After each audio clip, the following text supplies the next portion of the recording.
Hello, everyone. And Teresa, thank you for the opportunity to come on to the chat and discuss with our colleagues today about the imposter syndrome. I'd like to also add my congratulations to you for your award in emergency medicine yesterday. I was delighted to see that and well-deserved. So kudos to you for that. So I was asked, and we were discussing, Teresa, that I come and talk about the imposter syndrome. And I spoke to my husband afterwards and I said, gosh, I don't know if I can do this. And he goes, well, you sound like you feel like you have imposter syndrome. So there we go. Straight from me, straight from the top. Yes, the irony is that I said, I don't know if I feel qualified to do this. And, I'm not an expert in the imposter syndrome. And he kind of said, well, I think you are. So here I am. We're going to have a chat and a discussion about the imposter syndrome. So for those who don't know me, I am also from Guelph. I'm a sport medicine physician. I am the Dean of the Waterloo Regional Campus at McMaster University. And so I work in med ed, and I also work in sport medicine. And part of my sport medicine is working internationally at sport events. So I have the privilege of working at the International Olympic Committee for Olympic Games. I also work for the World Anti-Doping Association, as well as several international federations. So I have a lot of air miles. I get to see a lot of cool things around the world, and I get to be involved with some of the world's leading expert groups. And I think it's fair to say that on many times I myself do feel the imposter syndrome when I'm around the table with the world leading experts in sport medicine and discussing different topics of Olympic Games. I mean, it is the pinnacle of athlete prowess. It's the pinnacle of all the athlete healthcare that happens at the Olympic Games. And I sometimes wonder, why am I at this table? At the same time, though, I, throughout the years, have mentored a lot of people. Most of my world is male. Internationally, there's very few women at the table. In fact, on my executive board of the Aquatics Federation, I am the only woman out of 24. And when I do mentor women that I work with, I do notice that the imposter syndrome is real, and that women do have it more. So I think let's just take a little bit of time and look at what it is. And then I think the majority of our time we spent talking about it, what we can do about it, what's our experience with it. Yeah. I was interested when I started working in preparation for this, that there is actually literature in medicine. And I will review some of that literature today about women's experience with imposter syndrome in medicine. And then, of course, there's literature outside of medicine that we'll discuss as well. And I think if there's anything I hope that we get out of this chat today is some strategies on how we can work ourselves on our own, perhaps some personal experience with imposter syndrome, even if we didn't know we had it, or if we did know, and how we can help mentor other colleagues, women or men, on their imposter syndrome, and how we can help. I think this is actually why we're having this conversation, so that we can help each other and realize it. So here is a question, I think, for everyone to answer. Who here has experienced the imposter syndrome? How often? And of course, if you could just log. All right, so let's dive in. If you can please advance the next slide. So we'll first all start off. Oh, there we got the poll results. So all of the time, 53%, sometimes 44%. And nope, never one person. Kudos to you. We should probably have that one person tell us how they do it. And Jonathan Charbonneau says that 1% is lying.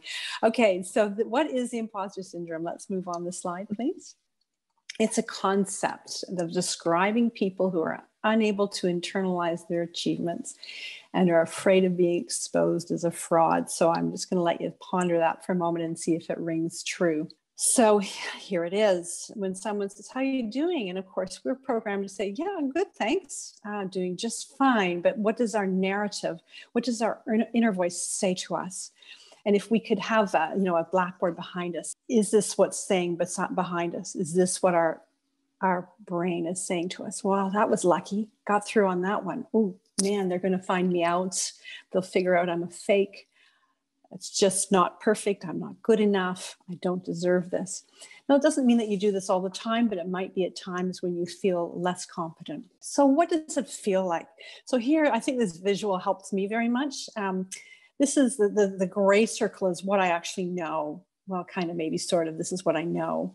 And the bigger circle is what I think other people know. So I get this feeling that, I know my stuff, but wait a minute, everyone else knows way more than I do.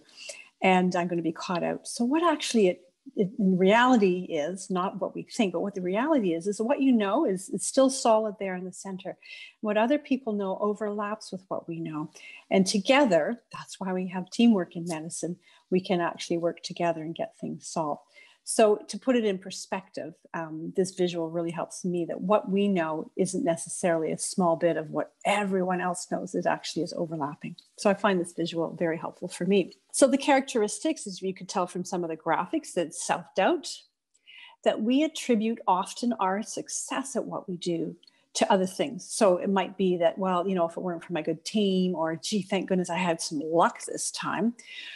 Or, so sometimes it's all of them and sometimes it's just bits of it, where we just criticize ourselves relentlessly. And a failure to self-assess properly. And when I'm working with students, I really try and make sure that they start off by saying, what have you done well? What have you done that's realistically well and good? So a failure to self-assess our own skills.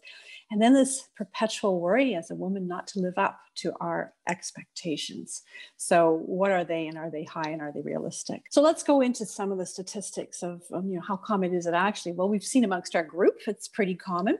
And for a lot of people, this is what it feels like, the types of people that have it. And then everyone who's smart, successful, that think they've got their stuff together. Next slide, please. So if we look at some of the numbers, systematic review recently 2020 of Bravardis shows that the rate of imposterism is up to 82%. So this is in general population and in business, including medicine, but not medicine alone. So now we'll look at some of the medicine numbers. Next slide, please. So here's a study from 2004. So not recent, but nonetheless, it still resonates in my mind, of family medicine residents. And if we look at, there's a sample size of about 185 residents, and they use two different scales to look at imposter syndrome, presence or absence, and then they also looked at depression and anxiety rates. So the results show that 73% had imposter syndrome, and interestingly, women were more common, 41% versus the 24% males, and also that they were more highly correlated with depression and anxiety for those that have the imposter syndrome. So this is pretty relevant, pretty real, and pretty important. Next slide, please. Here's another study, a little bit more recent, of 2019. This is an internal medicine journal, Prevalence, Predictors, and Treatment of Imposter Syndrome. And again, this was a lovely systematic review, large, and you can see a sample size of over 14,000 of 62 different studies. And between the different studies, there's between 9 to 82%, quite a broad range, which probably is related to methodology and definitions. But the interesting finding as well, of course, was that it was particularly high among ethnic minority groups. And I'm sure that's to do with microaggressions and racism in our system. But here's a quote from a famous actress. If anybody knows Harry Potter, they know Hermione. So Emily Watson, who's also gone on to do other things. And just to show that it's not unique just to physicians, it's almost the better I do, the more inadequate I feel, because I just feel like someone someday is going to find out I'm a total fraud and that I don't deserve what I've achieved. It was fun to Google imposter syndrome. And originally, and I didn't put them all in, but there were 10 of the stars, Nobel Prize winners in literature, actors, very famous actors. Tom Hanks was another one, Emma Watson. We're not alone for those with the imposter syndrome. And when you look at someone like Emma Watson or Tom Hanks or some of these Nobel laureates, you think, how could they possibly have the imposter syndrome? They're so competent and role models that we look up to. But just to show that it's not unique to us in particular, and we are not alone. So why do we care about the imposter syndrome? What difference does it make if someone has it? These people were successful. Why does it matter? So, well, it does matter. The high achievers can often have this fear of failure. And the fear of failure will then, of course, lead to a lack of confidence and perfectionism. And this imposter syndrome then can have some serious outcomes. risk aversion, and we don't want people to be risk avert. Is that the word?